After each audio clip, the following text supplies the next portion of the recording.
Hello అండి అందరికీ. అందరూ ఎలా ఉన్నారు? బాగున్నారా? ఏంటా ఇంత నీరసంగా మాట్లాడుతున్నాను అనుకుంటున్నారా? నాకు హెల్త్ ప్రాబ్లం వచ్చిందండి. అదేంటంటే పోయిన ఫ్రైడే రోజు నేను డ్యూటీకి వెళ్ళాను. అయితే ఇంక అక్కడ దోశ అయితే తిన్నాను, బీట్రూట్ దోశ. అయితే ఇంక మధ్యాహ్నం వచ్చిన తర్వాత అక్కడ ఏం తినలేదు. ఇంకా ఆ దోశ తిన్న మధ్యాహ్నం నుంచి నాకు ఒళ్ళు నొప్పులు, చలిజ్వరం అలా స్టార్ట్ అయినాయి అన్నమాట.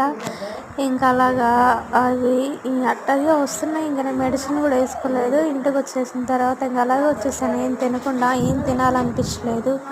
అప్పటికే వాంతి వచ్చినట్టుగా, మోషన్ వచ్చినట్టుగా అనిపించేసి ఇంకా నేను ఇంటికి వచ్చేసాను. ఈవినింగ్ వచ్చినాక మా వారు ట్యాబ్లెట్లు తీసుకొచ్చారు, 2 ఇడ్లీ పెడితే తినేసి వేసుకున్నానండి. ఇంకా నైట్ అలాగే పడుకుని పోయిన తెల్లారిపోతుంది లేచిన కాంచి మోషన్ స్టార్ట్ అయింది.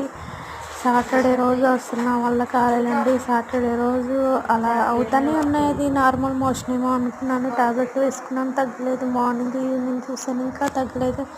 సండే రోజు కూడా ఇంక ఇంజక్షన్లు చేశారు, అయినా తగ్గలేదు. ఇంకా హాస్పిటల్కి అయితే తీసుకెళ్ళారు. సండే ఈవినింగ్ తీసుకెళ్తే అక్కడ డాక్టర్ గారు చెప్పారు, ఫుడ్ పాయిజన్ అయింది అమ్మాయికి అని చెప్పారండి. బాబోయ్, ఆ మోషను అస్సలు అయిందంటే అలా అవుతుంది. మోషన్స్ అసలు ఆగట్లేదు అనమాట. మోషన్ అది భయంకరమైన మోషన్ అనమాట. ఫుడ్ పాయిజన్ అయ్యింది ఫస్ట్ టైం నేను చూడడం.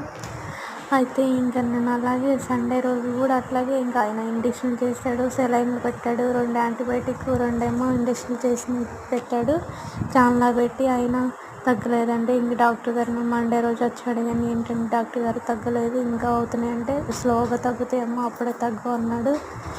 ఇవాళకి ఫ్రైడే కదండి, ఇవాళకి నాకు మోషన్ స్టార్ట్ అయ్యి వారం అవుతుంది, 2 రోజులు అవుతుంది తగ్గి. అన్నం అయితే ఇంకా సరిగ్గా తినలేదు, బాగా నీరసంగా ఉంది.